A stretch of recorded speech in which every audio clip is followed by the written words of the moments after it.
Hey everyone, True here, and today I'm going to do a deep dive review of the new burn unit, Nobunaga. And let's jump right into it with the AI analysis. Here we can see that her threat level is mainly dependent on how much spirit her team has. If it is 6 or more, then her hate increases by 20%. This, of course, is because of her Demon Hellfire skill, which is basically an overdrive skill unlocked with 6 or more team spirit. So the threat level is relatively straightforward. Moving on to the skill weights. Spark Blast seems a bit like a backup skill when she cannot use anything else, though there is a modifier in the background which should lift it up sometimes. Then there's the Crimson Ward with a 3.0 weight, her most prioritized skill, which makes sense. It is an instant skill, doesn't cost anything really. So there is no downside in using it whenever she can. It is only locked for 50 time units. So every second turn that she takes will probably be a Crimson Ward. Except if her entire team is already burning, then maybe not. In terms of targeting, she should prioritize units on your team that are either asleep or can be granted the sleep ward. Then Demon Hellfire and Stroke of Death have a basic weight of 1. Stroke of Death does get increased priority if she goes under 50% HP, which makes sense because it is her only skill that heals her for 100% of HP. Moving on to my thoughts on the pros and the cons of this new unit. And there are quite a few of them, most of them actually connected in some sense. You will see what I mean by that. First up, a big pro of her is, of course, her massive damage output. 600% damage for Demon Hellfire is already quite high, especially considering that it burns her target regardless if she is burning or not. But on top of that, if she is burning while doing that attack, it will actually deal 900% damage because she gets auto-enraged whenever she is burning. The same, of course, is true for her Stroke of Death, which becomes 750% instead of 500%. And the boost, of course, also applies to her Spark Blast, which is a skill that I quite like on her. It's super short TU, it burns her, produces spirit, has the potential to decrease her TU significantly for one turn. And every second Spark Blast might actually deal up to 450% damage. In my eyes, that is pretty insane given that it has pretty much no conditions and no cost. All that massive damage, of course, is great, but one downside is that she only deals single target attacks, so all her 3 damage dealing attacks are only single target, meaning that she cannot hit beyond guards. But because of that massive damage, these guards also have to be on the lookout and try to survive against, for example, a Demon Hellfire attack. Her attacks also do not ignore armor, so that might mitigate some of that massive damage. And honestly, I think that's a fair drawback given her strong skill set, especially because all of her attacks ignore the counter stance and ignore all passives from skin effects, which is yet another nerf to these kinds of units. She has 3 strong attacks, but none of them are actually burn blast skill, so none of them require her to be burning, which can be an advantage, honestly. She doesn't need to be burning. Yes, it helps her if she is burning because she gets the 50% enrage, but regardless, 3 of her skills can actually grant her the burn effect yet again, which is important because she might actually get purified by her own team because she is no burn blast unit and technically doesn't need the burn. I mean, she should have it, especially because of the burning heart as well, but she might get purified. On the other hand, this could help her again because that way she can unlock the Stroke of Death yet again.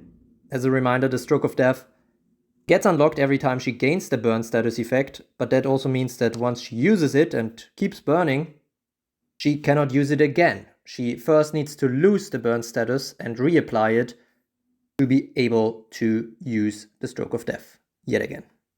What not being a Burn Blast unit also means is that she cannot directly benefit from the Commander Astrid skill in the opening, meaning she will not start burning on the battlefield if she is in the first 4 together with Commander Astrid. But because she has the highest speed in the entire game, she can easily set herself up with the Crimson Ward. Also, if she gets back to the reinforcement for whatever reason, if she's pushed back, coming back onto the battlefield, she will get the turn relatively quickly. And regardless of which skill she uses then, she will gain the burn status effect and she will unlock the Stroke of Death. Another big plus of her is that she can basically spam the Crimson Ward. It is an instant skill, no cost, only locked for 50 time units. So she can basically constantly support your team and also possibly benefit from a healing passive twice, meaning she could quickly heal 40% of her HP. One slight downside, if she uses the Crimson Ward on herself, is that yes, she does get the burn status instantly, but the ward that she grants herself is basically useless because it is a stun ward, but she already has permanent stun immunity. Of course, it's sad that this kind of part of the skill is a bit wasted on her, but all in all, of course, it's still very, very good that she has that permanent stun immunity.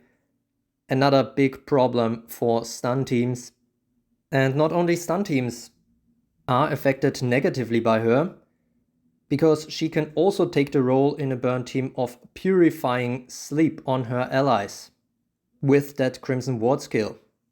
And I think that could have a really big impact on her utility in pushing burn teams even higher in the meta.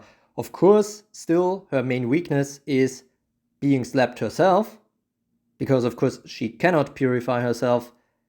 If she's sleeping, she doesn't have the Burning Heart, so a sleep attack from a water unit can easily be her end, especially if she is not behind someone like Bright Astrid.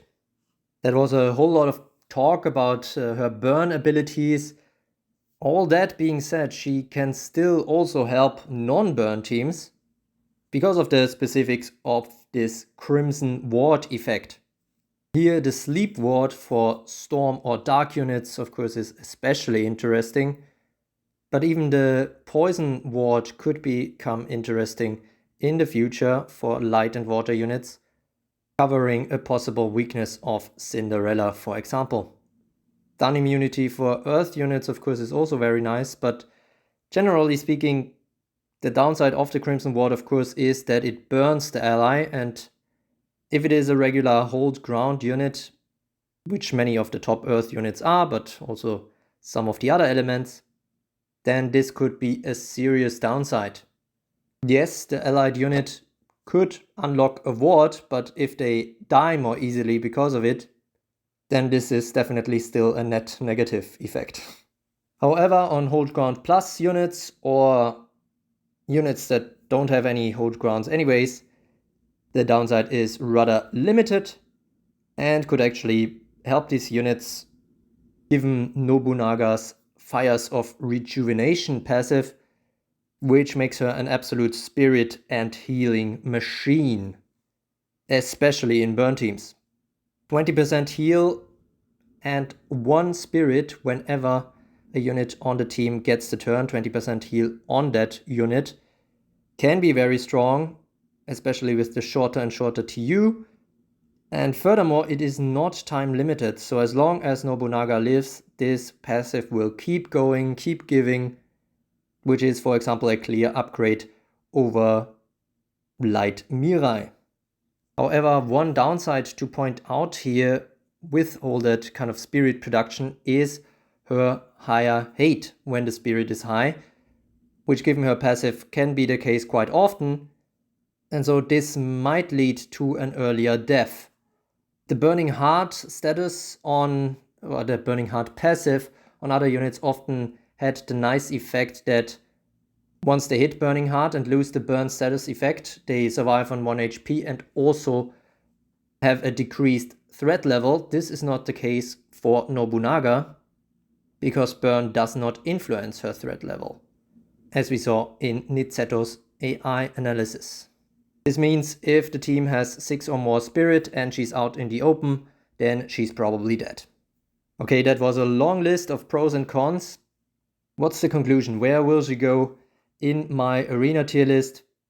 For her, I predict a tier ceiling of SS tier. This is kind of the absolute maximum, the best case scenario if she further pushes the burn meta, especially on servers that have been hesitant so far to adapt towards that kind of playstyle. The more likely scenario is that she will actually go to S tier. In my eyes, she definitely is a top 5 burn unit. Not as essential as Commander Astrid, and also maybe not as powerful, but she doesn't have to hide from any other burn units really. And that is why I think she is an absolute must-have. If you run a burn team, you should definitely get her. Even one copy might already be of help because her indefinite passive. Even though she doesn't have a guard incinerator skill, I could still see her become a guard killer with that kind of burn and rage and high damage output if the guard is not armored. But if you don't run a burn team and don't plan on starting to run one, I think this unit is a skip. Yes, she does have some capabilities of helping other non-burn units, but I think the benefit is just too small. I will also post another video on her performance in top level arena. And another burn unit is coming very soon, which might be even stronger than Nobunaga. So stay tuned for that. In the meantime, don't forget to like and subscribe to become a true carrot. I appreciate your support, and as always, thanks for watching.